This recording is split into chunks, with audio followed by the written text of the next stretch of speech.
Good day दोस्तों, आपका accustom classes में स्वागत है।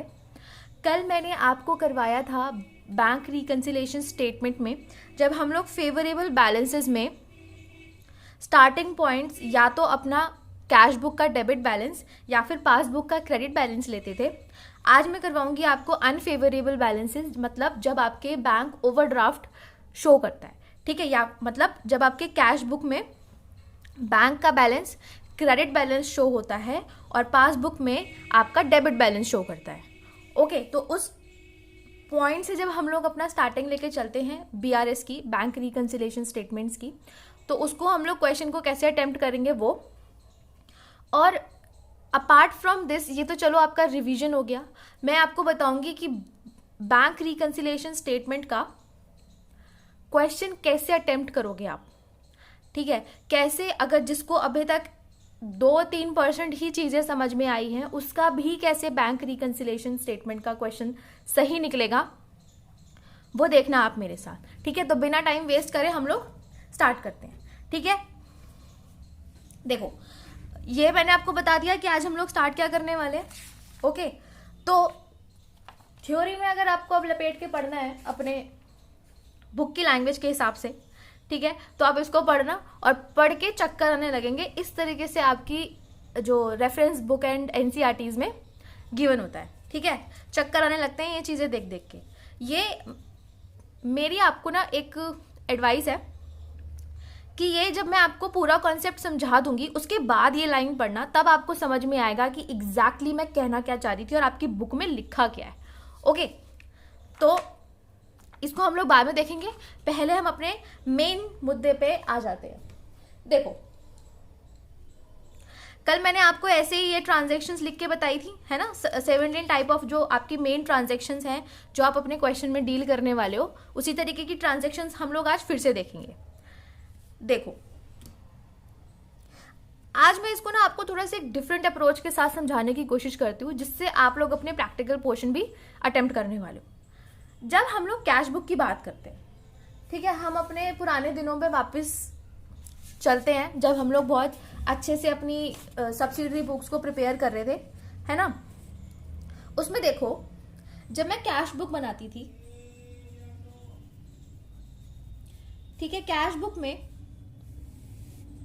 इधर होता था मेरा डेबिट और इधर होता था मेरा क्रेडिट, ठीक है। ये बीच की लाइन है, समझ लेना, इसको मिड लाइन है, ठीक है। इधर डेबिट और इधर क्रेडिट।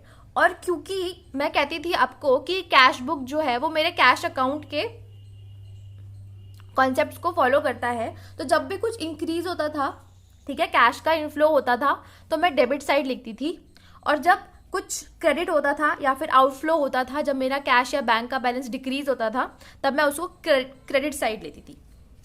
अब इसी कॉन्सेप्ट के साथ आप अपने बैंक रिकन्सिलेशन स्टेटमेंट को देखो। क्या इसको भूल जाओ कि यहाँ पर एक कैश बुक का क्रेडिट बैलेंस लिखा है या डेबिट बैलेंस लिखा है, इसको 2 सेकंड के लिए इग्नोर करो। अगर मैं सिर्फ ये बोलूं कि मैं कैश बुक के बारे में बात कर रही हूं, तो क्या यहां पर लिखे प्लस का मतलब डेबिट नहीं होगा, है ना, और यहां पर लिखे माइनस का मतलब क्रेडिट नहीं होगा?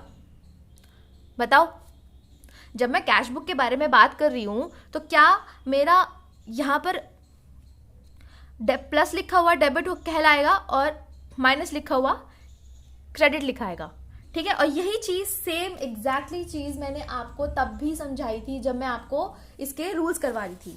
कौन से रूल्स?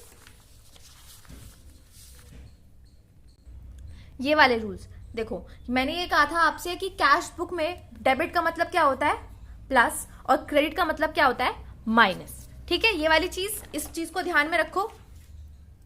अब देखो, जब उसने ये बोला कि आपका कैश बुक में मेरे को क्रेडिट बैलेंस दिखाई दे रहा है, ठीक है, मतलब आपका जो बैलेंस बीडी लिखा गया है, बैलेंस ब्रॉट डाउन जो लिखा हुआ है, वो आपका क्रेडिट साइड पे लिखा हुआ है, तो क्या मैं उसको माइनस साइड नहीं लिख सकती? सिंपल सिंपल सी बात है ना, बहुत सीधी सी बात है। क्रेडिट मतलब माइनस वाला बैलेंस है, क्रेडिट बैलेंस बता रखा है, तो मैं उसको इसके भी क्रेडिट साइड पे लिख देती हूँ, ठीक। अभी आप लोग इसको मत देखना, फिर कंफ्यूज हो जाओगे नहीं तो, ठीक है। सिर्फ कैश बुक पे ध्यान दो इस वक्त। उसके बाद हम लोग ये ट्रांजैक्शंस देखो, ये ट्रांजैक्शन है ना आपकी बुक के लैंग्वेज के हिसाब से बहुत ज्यादा कंफ्यूजिंग थी, इसलिए इनको आप सिंपल सिंपल इसी पॉइंट से लेके चलो। देखो, check issued but not presented for payment. ठीक है, अब वापस आते हैं हम लोग अपने कैश बुक के दिनों में। ठीक है, चेक इशूड मतलब मैंने पेमेंट करी थी चेक से, मैंने चेक से पेमेंट करी थी। अब जब मैंने चेक से पेमेंट करी थी तो शायद मैंने उसकी एंट्री इस तरफ करी होगी, है ना, लेकिन प्रेजेंटेड फॉर पेमेंट, लेकिन मतलब वो बंदा पहुंचा ही नहीं है बैंक में अपने चेक को क्लियर करवाने के लिए। ठीक है, इसलिए मेरे बैंक से भी पैसा अभी तक डिडक्ट नहीं हुआ। ठीक है, अब उसने डिडक्ट नहीं किया, पासबुक में डिडक्ट नहीं हो रखा, कैश बुक में मैंने डिडक्ट कर रखा है, तो इसके बराबर लाने के लिए मैं उसको वापस से डेबिट साइड लिख देती हूँ। ठीक है, एंट्री को रिवर्स कर दिया मैंने, इसलिए मैंने उसको अपने अकाउंट में वापस से प्लस कर लिया, है ना। जब माइनस होगा जबकि जब देखी जाएगी, लेकिन अभी तो प्लस कर लो क्योंकि बैलेंस करना है। ओके, फिर ऐसी कोई इनकम जो कि बैंक में आई, ठीक है, बैंक में तो इंक्रीज हो गई, लेकिन मैंने अपनी कैश बुक में इंक्रीज नहीं करी, मैंने अपनी कैश बुक में डेबिट साइड उसको लिखा ही नहीं है क्योंकि इनफ्लो हुआ है ना अमाउंट का, तो कोई बात नहीं, अब लिख लूंगी। समझ में आई? ठीक है, इंटरेस्ट कोई भी ऐसा जिसमें ऐसा वर्ड लिख कर आ रहा है directly credited by the bank, मतलब आपके अकाउंट में बैंक ने क्रेडिट कर दी। ठीक है, बैंक में उसने इंक्रीज कर दी। ओके, अब उसने तो कर दी थी मेरे बुक में रिकॉर्ड, मैंने नहीं करी, कोई बात नहीं, मैं दोबारा डेबिट साइड पे लिख के उसको प्लस कर लूंगी। ओके, फिर ऐसा कुछ आ जाता है, bill of exchange realised but not recorded in cash book. इसका मतलब क्या होता है? देखो, अगर आपने अभी तक पढ़ लिया है, ठीक है, क्योंकि आपके रिवीजन के टाइम चल रहे हैं तो अच्छी बात है, वरना जिनको नहीं पता है कि बिल ऑफ एक्सचेंज होता क्या है वो ये सुनो। ये बस एक आपका ना कहते हैं ना, लिखे दो, लिखित में दो, पेपर पे लिख के दो कि आप मेरे पैसे वापस करोगे। ठीक है, सिर्फ ये वो एक आपका क्या कहते हैं ना, सबूत के तौर पे ले लो। ठीक है, लेकिन इस सबूत का क्या होता है ना, इस सबूत की होती है थोड़ी सी इज्जत, और उस इज्जत का मान रखने के लिए बैंक ये कह देता है कि चलो कोई बात नहीं, तुम मेरे को दे दो इसे, तुम अभी मैं तुम्हारे अकाउंट में पैसा दे देता हूँ। ठीक है, बाद में जिससे आपको लेन देन करना है वो मैं आपके बिहाफ पे कर लूंगा। ठीक है, इस बड़ी चीज की ये इज्जत होती है। अब क्या हुआ, रियलाइज हुआ, मतलब कि आपको किसी से पैसे लेने थे। ठीक है, आपको किसी से पैसे लेने थे, अब वो आपके बैंक में तो अकाउंट उसने डाल दिए। ठीक है, आपके बैंक में तो आ गए, लेकिन आपके पास मैसेज नहीं आया। ठीक है, भाई इनकम हुई थी, तुमने मुझे तब नहीं बताया, ठीक है, मैं अब रिकॉर्ड कर लेंगे, है ना। बैंक की अमाउंट मेरी इंक्रीज हो गई। ओके, तो बैंक की अमाउंट जब इंक्रीज हो गई तो हम उसको डेबिट साइड लिख देंगे, प्लस साइड लिख देंगे। अब ऐसा हुआ कि हमने चेक डिपॉजिट करवाया, लेकिन कुछ रीजंस की वजह से वो उस वक्त ही हमारा क्लियर नहीं हुआ। ठीक है, या फिर बैंक ने हमारे उसमें अकाउंट में पैसा नहीं डाला, हमने तो बड़ी खुशी खुशी से पैसा डाला था। ठीक है, उस वक्त मैंने तो डेबिट कर दिया था, लेकिन बैंक ने अभी तक कुछ भी मेरे उसमें ट्रांजैक्शन नहीं करी है। ठीक है, जब मैंने उस वक्त डेबिट कर दिया था तो अब मुझे उसको कैंसिल करने के लिए क्रेडिट करना पड़ेगा, है ना। अब कैंसिल को क्रेडिट करना पड़ेगा तो उतनी अमाउंट आप उसमें से माइनस कर दो। ठीक है, bank charges debited by bank, मतलब बैंक ने आपके उसमें से चार्जेस काट लिए बैंक अकाउंट में से, लेकिन आपको नहीं बताया। ठीक है, कोई बात नहीं, नहीं बताया तो हम लोग अब माइनस कर लेते हैं, अब अपने उसमें माइनस साइड पे इशू कर देंगे हम लोग। ठीक है, इंसिडेंटल चार्जेस वो होते हैं जैसे कि अगर आपने बैंक को बोल रखा है कि आप मेरे बिहाफ पे कोई पेमेंट कर दो, जैसे ड्राफ्ट वगैरह से, तो उन किसी के बिहाफ पे जब पेमेंट करते हैं और कोई कमीशन या चार्जेस वगैरह लेते हैं ना, उन्हें कहते हैं इंसिडेंटल चार्जेस। ठीक है, तो वो चार्जेस काट लिए, कोई भी तरीके का चार्ज था जो बैंक ने काट लिया उसको यहाँ पर आप माइनस कर दो, क्योंकि अमाउंट आपकी डिक्रीज हो गई, आउटफ्लो हो गया कैश का या बैंक अमाउंट का। ठीक है, चेक डिपॉजिटेड लेकिन कुछ समय बाद क्लियर हुए। ठीक है, जैसे आपने तो बड़ी आपको खुशी हो रही थी, ठीक है, आपको 10,000 का चेक मिलना था, आप गए बैंक। ठीक है, बैंक आए हम लोग बैंक पहुंचे बहुत खुशी खुशी। ठीक है, हम तो सोच रहे थे कि हमने तो बैंक में डिपॉजिट करा दिया, लेकिन बैंक निकला आलसी, उसका वो पूरे प्रोसेस होने में 2 मंथ लग गए। ठीक है, 2 मंथ्स बाद हुए। अब मैंने तो ट्रांजैक्शन आज की डेट पे कर दी थी, आज क्या तारीख है, 16। ठीक है, 16 फेब को कर दी थी, लेकिन उसने ट्रांजैक्शन करी है ये अप्रैल में जाके। ठीक है, इसका मतलब मेरे पास अभी तो कुछ रियलाइज ही नहीं हुआ है ना, तो कोई बात नहीं, जब वो करेगा प्लस तब मैं प्लस कर लूंगी, लेकिन अभी के लिए मुझे इसमें से माइनस करना पड़ेगा। जितने का वो चेक मैं खुशी खुशी जाके अपने बैंक कैश बुक में अपना ऐड कर कर आई थी, अब उसे माइनस कर दो, इसलिए हम लोग उसे माइनस साइड लिख देंगे। ठीक है, अगर बैंक ने कोई एक्सपेंस आपका डायरेक्टली पे कर दिया है तो वो आप उसको माइनस करो क्योंकि आपका आउटफ्लो हो गया। ठीक है, अब अगर बैंक ने आपके अकाउंट में से गलती से पैसा निकाल लिया, ठीक है, वो रिवर्स हो जाएगा बाद में, वो हमारे बाद की दिक्कत है, लेकिन जिस पीरियड की आप लोग बैंक रिकंसिलिएशन स्टेटमेंट बना रहे हो, अगर उसमें नहीं होता है कुछ भी ऐसा, सो आप लोग क्या करोगे, क्योंकि चलो बैंक ने काट दिया पैसा, अभी आप लोग डिडक्ट कर लो क्योंकि आपको चीज बराबर करनी है। ठीक है, कॉम्प्रोमाइज कर लो, बाद में हम लोग उसको प्लस कर लेंगे जब देखी जाएगी, लेकिन अभी आपको उसको माइनस करना पड़ेगा। ठीक है, अब रॉन्गली क्रेडिटेड बाय बैंक, भले ही 2 पल की खुशी है, लेकिन खुशी तो है, मना लो, दिखा दो आपके बैंक में पैसा आया हुआ है, बाद में कैंसिल होगा जब देखी जाएगी, लेकिन अभी के लिए खुशी सेलिब्रेट कर लो। ऐसी होता है फिर हम लोग जब अपने पासबुक की तरफ आते हैं। ठीक है, अब पासबुक में देखो, मेरे पासबुक के हिसाब से मेरा क्रेडिट का मतलब होता है प्लस, ठीक है, और मेरे डेबिट का मतलब होता है माइनस। तो अगर आपके क्वेश्चन में दे रखा है debit balance as per passbook, तो मतलब कि पासबुक के हिसाब से प्लस मतलब क्रेडिट, ठीक है, और डेबिट मतलब माइनस। तो जब उसने बोला डेबिट बैलेंस है तो डेबिट साइड लिखो ना, डेबिट साइड ही तो लिखोगे, पासबुक का बैलेंस है। ठीक है, और ट्रांजैक्शंस उसके इन्वर्स होने लग जाती है, क्योंकि अब हम लोग ये कह रहे हैं भैया कि हमसे तो कभी कोई गलती हो ही नहीं सकती, इसलिए कैश बुक में कोई गलती नहीं होगी। गलती किसकी होगी? बैंक की होगी, इसलिए पासबुक को बराबर करो बैंक हमारे कैश बुक के बराबर। ठीक है, इसलिए हम लोग कैश बुक में हेरफेर करना स्टार्ट कर देते। Now see, check issued but not presented for payment. ठीक है, हमने पेमेंट के लिए चेक काटा था, आज नहीं तो कल आएगा ही आएगा ना। अभी मान लो कि आपका पैसा गया, इसलिए आप उसमें से पासबुक के बैंक अकाउंट में से भी डिडक्ट शो कर रहे हो। ठीक है, अपने पास, बैंक को धमकी नहीं दे रहे हो जाके कि आप लोग उसको माइनस करो। ठीक है, कोई इंटरेस्ट थी, इनकम वगैरह जो बैंक ने रिसीव करी, हमने रिकॉर्ड नहीं करी।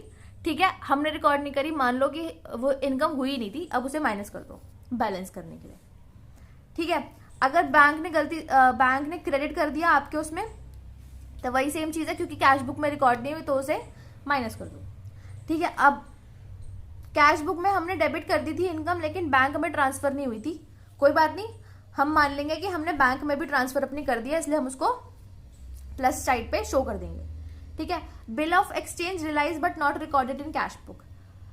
अब बैंक में तो हमने अपने कैश बुक में रिकॉर्ड ही नहीं किया, इसलिए हम लोग पासबुक में से भी माइनस कर देंगे, क्योंकि हम लोग कैश बुक को इस वक्त नहीं छेड़ सकते, ये हमने ताला लगा के कहीं रख दिया और हम भूल गए।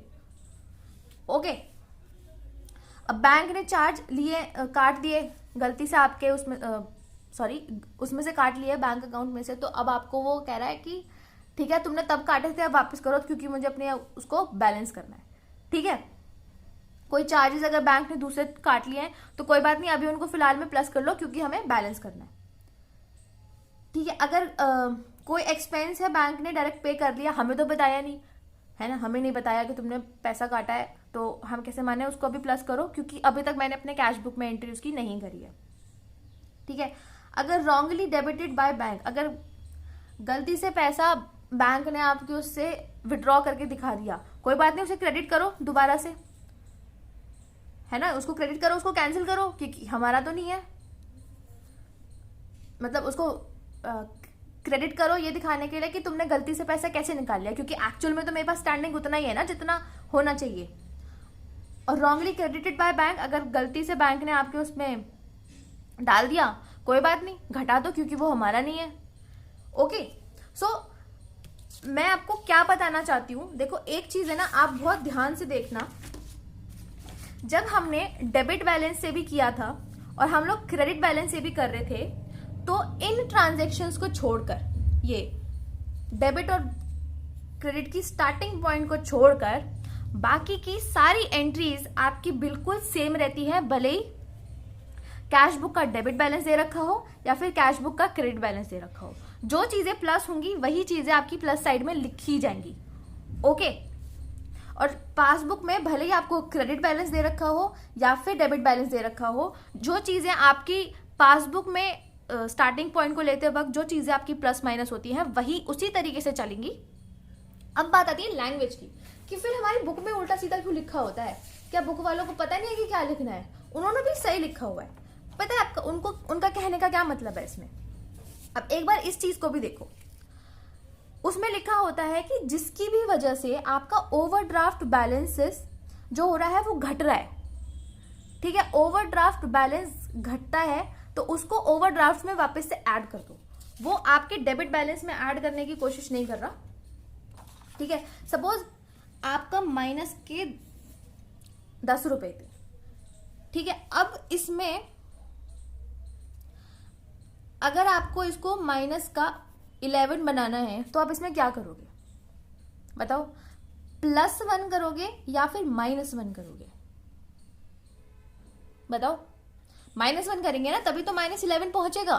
तो इसका जो आपकी बुक का लैंग्वेज का मतलब यही है कि जिस वजह से आपका ओवरड्राफ्ट का बैलेंस कम हो रहा था उसको वापस से उसमें ऐड कर दो। ऐड मतलब उसमें वापस उसको और ज्यादा नेगेटिव में जाके माइनस कर दो।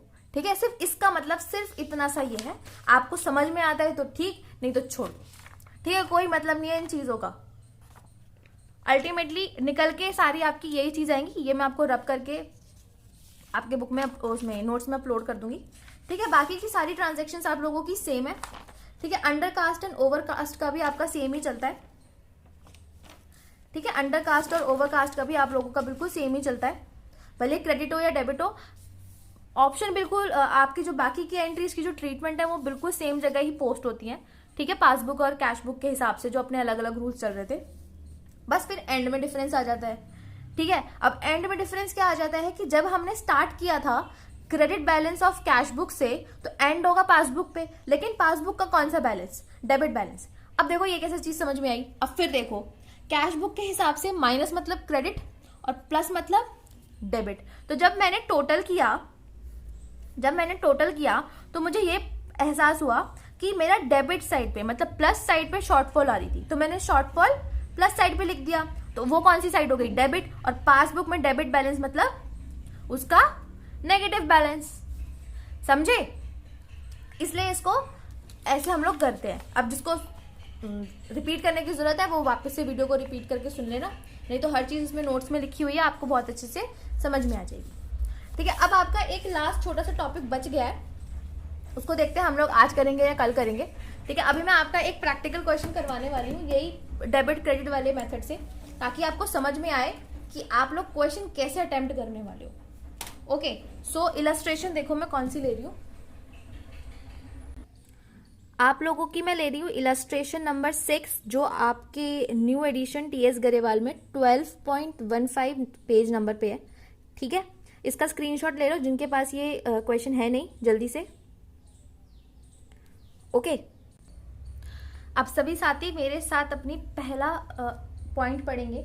ठीक है, ये हमें बैंक रिकंसिलिएशन स्टेटमेंट बनानी है सक्षम की। ठीक है, जिसके साथ हमने जब उसके पासबुक के बैलेंसेस को कंपेयर किया तो हमें ये डिफरेंसेस देखने को मिले। ठीक है, यही सब डिफरेंसेस 9 डिफरेंसेस हमें देखने को मिले। हर किसी का आपको कैलकुलेशन भी समझाया जाएगा, डोंट वरी।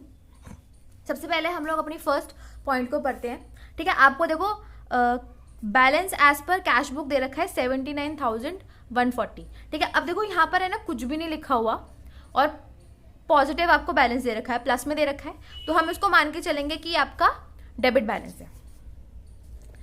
ठीक है, अब देखो पहली अमाउंट है। सबसे पहले तो मैं क्वेश्चन आपको स्टार्ट करके दिखा रही हूं, balance as per cash book पे। ठीक है, तो balance as per cash book यहां लिखते हैं। ठीक है, और कौन सा बैलेंस होता है हमारा? Debit balance. ठीक है, अब देखो कैश बुक के हिसाब से डेबिट मेरा प्लस होता है और क्रेडिट मेरा माइनस होता है। विजिबल है? ठीक है, तो यहां पर अब मैं बैलेंस लिख दूं। कितना दे रखा है मुझे? 79,000 140। अब इसने क्योंकि बोला है डेबिट बैलेंस तो मैं उसको डेबिट साइड ही लिखने वाली हूँ। अब हमारे पास ये पॉइंट आता है, दूसरा ये कह रहा है कि 41,000 चेक जो थे मैंने 25 मार्च को 41,000 के चेक पेड इनटू बैंक का मतलब होता है ना, चेक पेड इनटू बैंक का मतलब होता है डिपॉजिटेड। ठीक है, डिपॉजिटेड इनटू बैंक। ठीक है, जिसमें से 15,000 जो थे वो आपके कलेक्ट मतलब क्लियर हुए, बैंक ने आपके डिपॉजिट किए ऑन 5 अप्रैल। अब देखो हम लोग बना कब तक की दे रहे हैं आपकी स्टेटमेंट, 31 मार्च की। तो ये तो 31 मार्च के बाद हुई है ट्रांजेक्शन। इसका मतलब जो 15,000 थे वो अभी तक मेरे बैंक अकाउंट में नहीं आए, लेकिन मैं लिख के बैठी हूँ अपने कैश बुक में कि मेरे पास 15,000 हैं। ठीक है, अब मैं क्या करूंगी, मैंने डेबिट कर रखे थे तो अब मैं उनको माइनस कर दूंगी, क्रेडिट साइड लिख दूंगी। तो सिंपल लिखो, check deposited on 25th March but not cleared. ठीक है, अभी तक नहीं हुए, कोई बात नहीं, माइनस कर दो 15,000। ठीक है, नेक्स्ट पे चलो।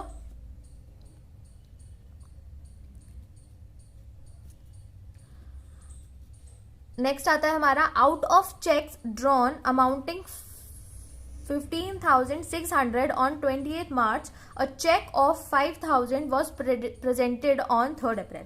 इसका मतलब सीधा सीधा क्या है, चेक ड्रॉन का मतलब होता है पेड बाय चेक। ठीक है, चेक ड्रॉन मांझे मतलब पेड बाय चेक। ठीक है, मतलब आपने पेमेंट चेक से करी है। ठीक है, अब हमने 28 मार्च को, ठीक है, 28 मार्च को 15,600 के पेमेंट करी थी, जिसमें से 5,000, ठीक है, हमारा फोकस इस पर रहना चाहिए, 5,000 was not presented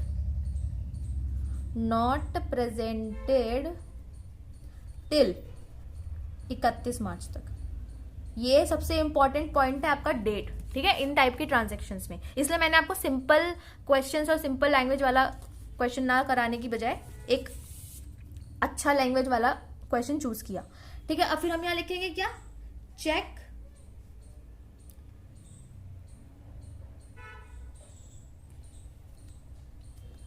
issued but not presented for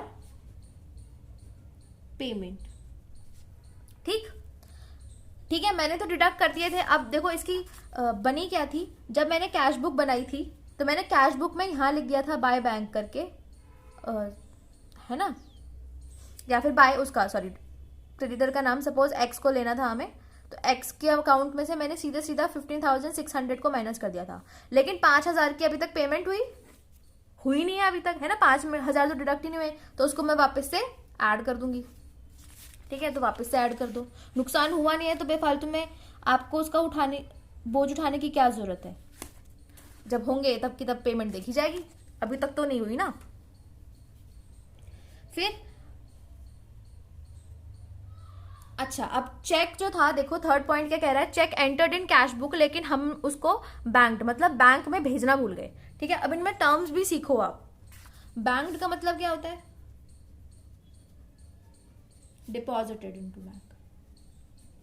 ये तो मैंने आपको कैश बुक के दौरान भी समझाई थी, लेकिन फिर भी डिपॉजिटेड इनटू बैंक। ठीक है, बैंक का मतलब ये होता है, मतलब आप तो बड़े मजे से लेके बैठे थे। ठीक है, चेक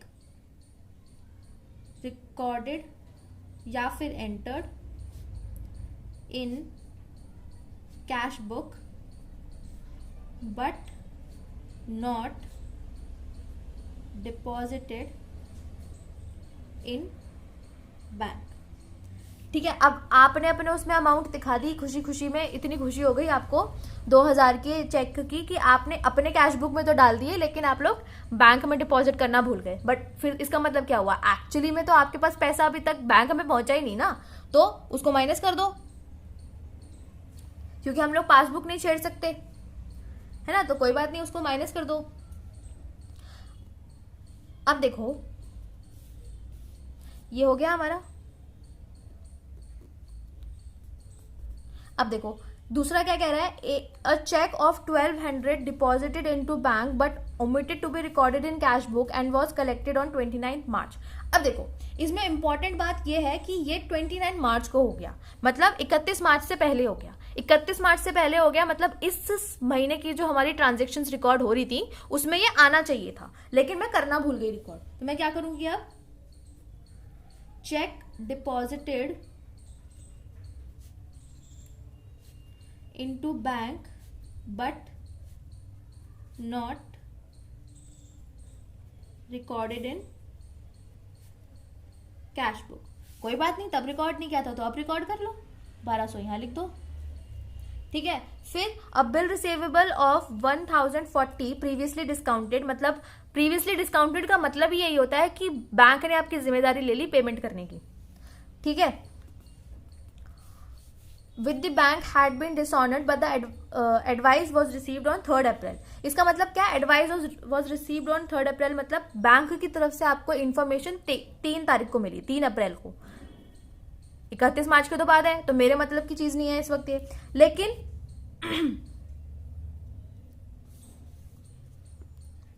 तो इसका मतलब मेरे को होना तो चाहिए था,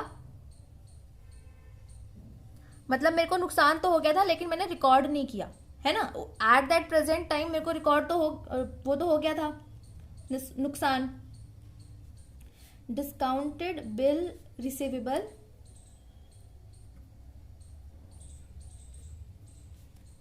डिसऑनर्ड, ठीक है, और आपने उसमें रिकॉर्ड नहीं किया था, कोई बात नहीं, अब माइनस कर दो पैसे। अब देखो इसमें बात पता है क्या आती है, आप अब ये कहोगे कि ये भी तो 3rd अप्रैल को हमें इसकी नोटिफिकेशन मिली, फिर हमें लोग 31 मार्च में क्यों कर रहे हैं, क्योंकि आपको लॉस 31 मार्च में हुआ था, ठीक है, लॉस 31 मार्च में हुआ था। अगर ये होता कि आपका डिसऑनर हो गया 31 मार्च से पहले, आपका डिसऑनर हो गया, लेकिन बैंक ने आपकी पेमेंट जो डिडक्ट करी है वो 3 तारीख को करी है, तो आप इसमें नहीं रिकॉर्ड करते फिर उसे, ठीक है।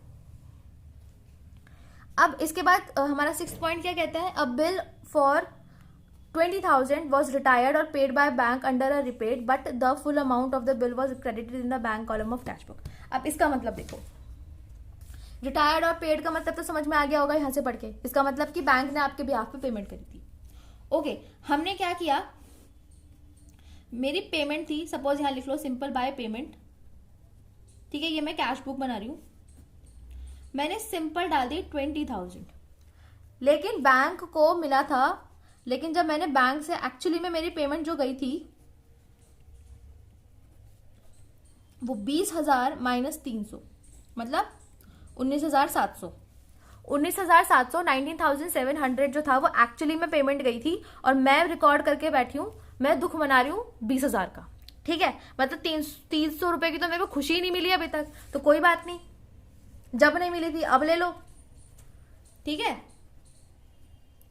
क्या लिखोगे, rebate on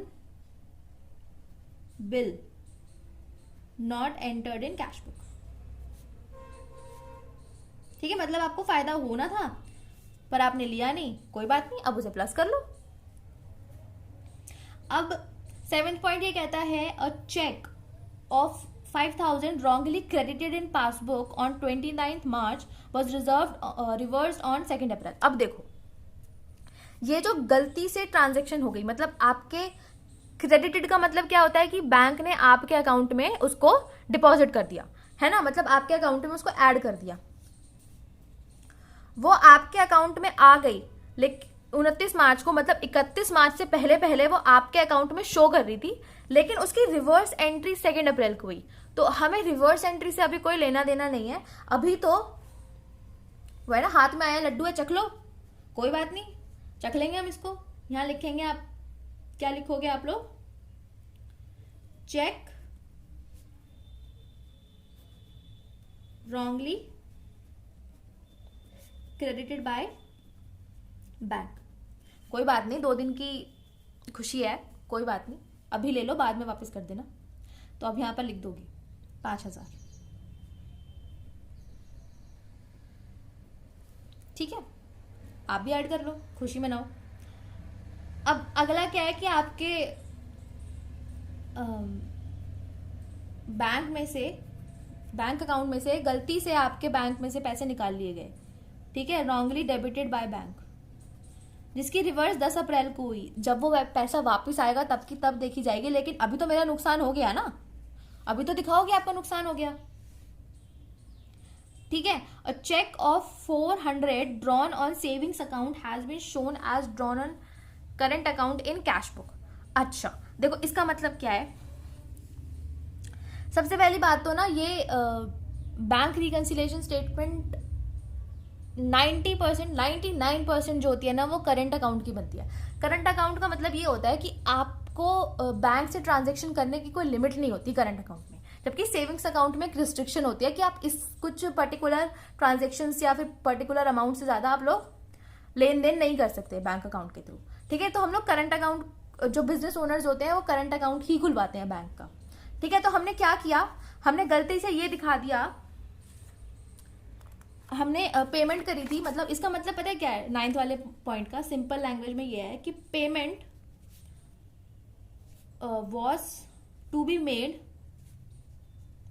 by savings account, ठीक है? मतलब पेमेंट होनी सेविंग्स अकाउंट से थी, लेकिन but shown in current account, ठीक है? तो मतलब आपने जबरदस्ती से करंट अकाउंट में पैसे डिडक्ट कर दिए, तो उसको कोई बात नहीं, वापस से ऐड कर लो, ठीक है? सिंपल लिख दो, check drawn on savings bank account but wrongly recorded in current account, ठीक है? तो इससे हमें पता चला कि करंट अकाउंट की हम लोग बीआरएस बनाते हैं, ठीक है? Bank reconciliation statement. ओके, तो यहां पर लिख दो सिंपल सिंपल, कोई बात नहीं, हमने तब डिडक्ट कर दिया था अपने बैंक अकाउंट में से, अब उसको प्लस करके दिखा दो। अब करो इसका टोटल, ठीक है? अब यहां लिखो बैलेंस एज पर, क्या आएगा आपका? बताओ कौन सा बैलेंस आएगा यहाँ पर? पासबुक, ठीक है? और कौन सा बैलेंस आता है पासबुक का? जब आप लोग कैश बुक के डेबिट बैलेंस से स्टार्ट करते हो, आना तो क्रेडिट चाहिए, लेकिन हम लोग तब भी निकाल के देख लेंगे एक बार, ठीक है? थोड़ा सा स्पेस छोड़ देते हैं यहाँ पर, यहाँ करो इसका टोटल, करो टोटल, साथ के साथ सारे बच्चे टोटल करेंगे मेरे, ठीक है? 79,140 plus 5,000 plus 1,200 plus 300 plus 5,000 plus 400, ठीक है? कितना आया? 91,040, ओके? और यहाँ पर भी 91,040, चाहो तो टोटल करके देख सकते हो दूसरी साइड का भी, बट ये वाला ही ज़्यादा आएगा, ठीक है? 15,000 माइनस करो, 2,000 माइनस करो, 10,91,040 माइनस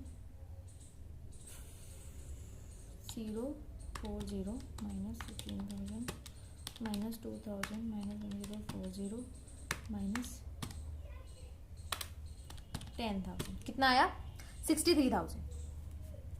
अब चाहो तो अपनी इलस्ट्रेशन में अमाउंट भी चेक कर सकते हो। अब क्योंकि ये किस साइड आएगा, ये हमारा बैलेंस किस तरफ हुआ? क्रेडिट साइड, और पासबुक का क्रेडिट मतलब प्लस, ठीक है? अब चाहो तो ना आप लोग क्या कर सकते हो, इस चीज को कर दो हाइड, ठीक है? इस चीज को कर दो हाइड, इस वाले बैलेंस इसको कर दो हाइड, फिर से हम लोग इसकी एक छोटी सी बना लेते हैं। अब 63,000 मुझे पता है कि 63,000 मेरा अमाउंट आ गया पासबुक से। अब मैं चाहूं तो ना यहाँ पर लिख दूं, ठीक है? यहाँ लिख दूं पासबुक और पासबुक का क्रेडिट बैलेंस, ट्रांजेक्शन तो सेम रहेंगी, ठीक है, बस इसके इफेक्ट अलग अलग हो जाएंगे।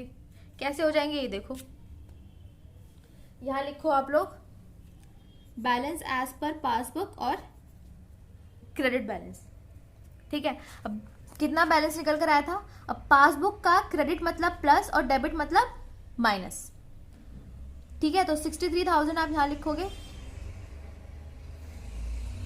ओके। अब check deposited on 25 March but not clear, ठीक है, मतलब अभी तक क्लियर नहीं हुआ तो उसे क्लियर करवा दो, ठीक है। क्लियर नहीं हुआ था आपका, क्या है, देखो चलो हो नहीं करवाते हम, पर हम तो गलती करते नहीं है। सपोज कर लो कि 25 मार्च को ही अगर पेमेंट हो जाती, 25 मार्च को ही मेरा अगर बैंक एक्सेप्ट कर लेता तो शायद मेरे 15,000 अभी तक और क्रेडिट हो चुके होते, इसलिए मैं उसको प्लस साइड लिख दूंगी, ठीक है। अब check issued but not presented for payment, अब वो नहीं आया पेमेंट लेने के लिए, अगर वो आ जाता तो है, अगर वो आ जाता तो मुझे कितनी अमाउंट डिडक्ट करनी पड़ जाती इसमें से,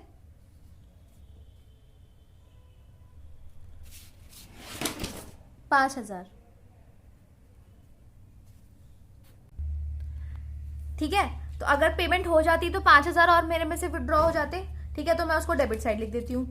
अब cheque recorded in cash book but not deposited in bank, अगर मैंने कैश बुक में रिकॉर्ड कर लिया, लेकिन अगर मैं इसको डिपॉजिट करवा देती तो मेरा कितने का डिपॉजिट हो जाता अभी तक, 1200 का, 1200 का, ठीक है, तो 1200 इसमें आ जाते। अब check deposited in bank but not recorded in cash book, अब मैंने कैश बुक में रिकॉर्ड नहीं किया है तो मैं इसे मान लेती हूँ कि मेरे पास पैसा आया ही नहीं था, ठीक है। अब वो पैसा आया ही नहीं था तो अब इसको माइनस कर दो, अरे सॉरी इसमें 2,000 अमाउंट थी, गलत बता दिया, ठीक है, इसकी 2,000 अमाउंट थी। अब check deposited into bank but not recorded in cash book, ठीक है, कोई बात नहीं, हमने रिकॉर्ड नहीं किया था तो बैंक से भी डिडक्ट कर दो कि हो सकता है अगर हम लोग इसमें से ये पैसा आता ही नहीं तो क्या मेरे पास बैलेंस इक्वल रहता, हाँ। डिस्काउंटेड बिल रिसीवेबल डिसऑनर हो गया था, ठीक है, तो कोई बात नहीं, डिसऑनर हो गया था बिल, हमने रिकॉर्ड ही नहीं किया तो यहाँ पर भी ऐड कर दो कि अगर ये पैसा डिडक्ट नहीं हुआ होता तो क्या मेरा कैश बुक और पासबुक का बैलेंस इक्वल रहता, हाँ। Rebate on bill not entered in cash book, अब हम ये भी मान लेते हैं कि कैश इसने भी पेमेंट पूरी करी थी, ठीक है, 20,000 की 20,000 की थी, इसलिए हम वो 320 में से हटा देते हैं। अब cheque wrongly credited by bank, ठीक है, cheque wrongly credited by bank, अगर वो गलत क्रेडिट नहीं करता, गलती से हमारे अकाउंट में पैसे नहीं डालता तो क्या मेरा बैलेंस सही रहता, हाँ, विड्रॉ कर लो। अब चेक डेबिटेड बाय बैंक, अगर वो गलती से डेबिट नहीं करता, ठीक है, वो 10,000 मेरे पास रहते ही रहते, 10,000 के 10,000, तो क्या मेरा बैलेंस इक्वल रहता था, हाँ, तो वापस से क्रेडिट कर लो। Cheque drawn on savings account but wrongly recorded in current account, तो आप यहां पर भी मान लो कि अगर ये पेमेंट जो थी मेरी करंट अकाउंट से जाती तो मैं उसमें से माइनस करके दिखा देती पासबुक में, तो ये रहता। अब इसको भी ना आप बैलेंस कर लो, ठीक है, इसको बैलेंस करो और इसका टोटल पता है एग्जैक्टली यही आएगा क्योंकि अमाउंट तो सेम ही है हमारी, ठीक है। अब देखो, अब मैं यहां लिखूं बैलेंस, अब कौन सा निकल कर आएगा, balance as per cash book. अब जो मैंने इसका टोटल किया, ठीक है, तो इस तरफ शॉर्टफॉल आया कितने का, 79,140। अब ये पासबुक के हिसाब से बन रही है, ठीक है, ये ऊपर मैंने इसलिए नहीं लिखा था क्योंकि ये आपका फॉर्मेट का पार्ट नहीं है, ठीक है, फॉर्मेट का पार्ट सिर्फ इतना ही होता है हमारा, particulars in plus minus, okay. तो पासबुक के हिसाब से डेबिट साइड हमने लिखा बैलेंस, लेकिन कैश बुक के हिसाब से डेबिट बैलेंस कौन सा होता है, अच्छा वाला होता है, इसलिए 79,140 आपका इस तरफ आ गया और वो पॉजिटिव बैलेंस होता है, ओके। तो ये हो गया आपका सिंपल फेवरेबल बैलेंसेस का क्वेश्चन। कल मैं आपको आपका एक छोटा सा कॉन्सेप्ट रहता है, उसके नोट्स तो मैंने प्रिपेयर कर लिए थे, ये वाला देखो, जब आपका करेक्टेड कैश बुक से रिकंसिलिएशन स्टेटमेंट बनता है तो वो कैसे बनता है उसको भी करवाना है, और आपका एक अनफेवरेबल वाला क्वेश्चन भी करवाऊंगी, मैं ऐसे ही करवाऊंगी आपको डेबिट क्रेडिट का हिसाब देके, ठीक है। उसको करके देखना, कुछ प्रॉब्लम आए अभी तक के पढ़ाई चीज़ों में तो आप मुझसे टेलीग्राम पे जुड़ सकते हैं, मेरे को वहाँ पर डाउट पूछ सकते हैं, मैं आपके सारे क्वेरीज का रिस्पॉन्ड ज़रूर करूँगी। ओके, सो अगर आज की वीडियो आपको पसंद आई हो तो प्लीज़ इसको लाइक कीजिएगा, अपने दोस्तों के साथ शेयर करो, उनको भी समझाओ कि इस तरीके से भी हम लोग अपने रिकन्सिलेशन स्टेटमेंट्स को लेकर चल सकते हैं। अब हम लोग मिलेंगे अपने नेक्स्ट लेक्चर में, तब तक के लिए हैव अ गुड डे।